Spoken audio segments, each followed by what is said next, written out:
लोगों के लिए आत्मा पवित्र है लेकिन शरीर उन्हें अपवित्र लगता है। ये कैसे संभव है?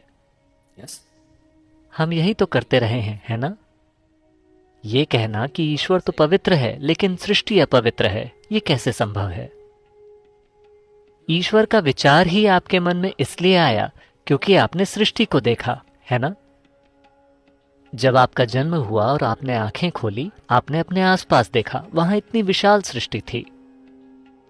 आपके यहां आने से पहले कितना कुछ हो चुका था। बेशक आपने तो ये सब नहीं रचा, इसलिए आपने सोचा कि इसका कोई ना कोई रचयिता होगा।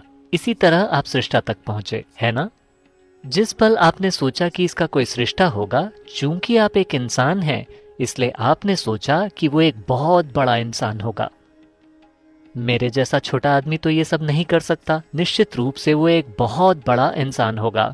सिर्फ 2 हाथों से वो इतनी रचना कैसे कर सकता है? निश्चित रूप से उसके 8 हाथ होंगे। Isn't it? Isn't it so? अगर आप एक भैंसा होते तो आप सच में ये सोचते कि भगवान एक बहुत बड़ा भैंसा होगा। Isn't it so? Yes or no? आप जाकर किसी भैंसे से पूछकर देखिए, वो आपसे यही कहेगा कि भगवान एक बहुत बड़ा भैंसा है, शायद 4 सींग वाला। You know Idi Amin? आपने ईदी अमीन के बारे में सुना है? युगांडा वाला। ईदी अमीन ने ऐलान किया कि भगवान काले हैं। मैं उससे सहमत हूं। अगर गोरों के भगवान गोरे हो सकते हैं तो कालों के भगवान काले क्यों नहीं हो सकते? पर वे दोनों ही भ्रम में हैं। हम जानते हैं कि भगवान सांवले हैं।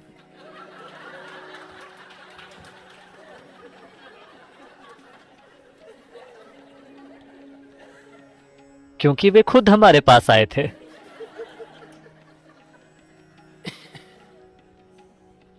कुछ समय पहले मैं अमेरिका के नेशविल शहर में लोगों के एक समूह से बात कर रहा था और मैं उन्हें एक चुटकुला सुना रहा था।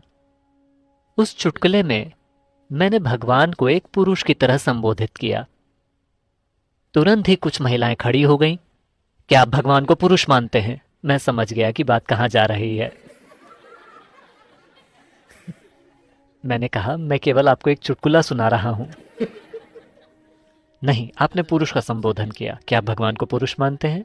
वे चुटकुलों को बहुत गंभीरता से लेते हैं। अब औरतें बहस कर रही हैं कि भगवान एक औरत भी हो सकते हैं। ऐसी समस्याएं केवल उन संस्कृतियों में ही हैं।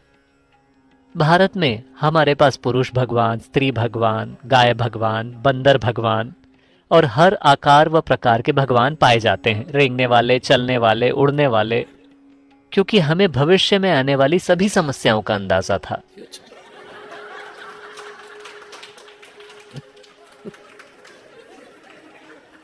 देखिए, इस ग्रह पर जब पुरुष सबसे शक्तिशाली बल था तो स्वाभाविक रूप से पुरुष ही भगवान था।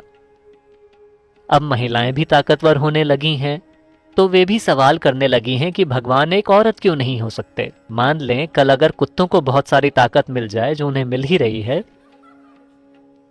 तो कुत्ते भी पूछेंगे कि भगवान एक कुत्ता क्यों नहीं हो सकता। डॉग और गॉड की स्पेलिंग भी एक सी ही है।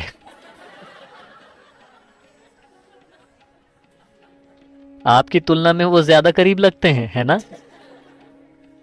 भगवान के बारे में जो आपका विचार है वो केवल खुद का ही एक बढ़ा चढ़ाकर बनाया गया संस्करण है ना? भगवान के बारे में आपकी सोच केवल खुद को बढ़ा चढ़ाकर बनाई गई है। देखिए, अभी तक आप अपने आप को ही परिभाषित नहीं कर सके हैं, है ना? आप अपनी जो भी परिभाषा देंगे वो सही नहीं होगी। किसी भी प्रकार की परिभाषा काफी नहीं है पूरी तरह से इस जीव का वर्णन करने के लिए। जब सृष्टि का ये छोटा सा टुकड़ा ऐसा है तो सृष्टि के स्रोत को आप कैसे परिभाषित कर सकते हैं? आप इसे न तो परिभाषित कर सकते हैं, ना ही इसे समझ सकते हैं। आप केवल इसमें विलीन हो सकते हैं। आप इसका अनुभव कर सकते हैं। आप इसे कभी जान नहीं सकते। आप इसे ज्ञान नहीं बना सकते। whatever you know. आपको ईश्वर के बारे में जो भी ज्ञान है वो पूरी तरह बकवास है, सांस्कृतिक बकवास। जिस भी तरह की संस्कृति में आप हैं, आपका ईश्वर भी उसी तरह का होता है ना? इसका केवल अनुभव किया जा सकता है।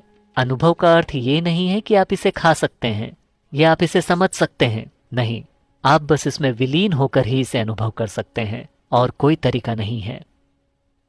इसलिए हम केवल विलीन होने के उपाय तलाश रहे हैं ताकि हम उसे अनुभव कर सकें जो हमसे कहीं ज्यादा विशाल है। Ourselves.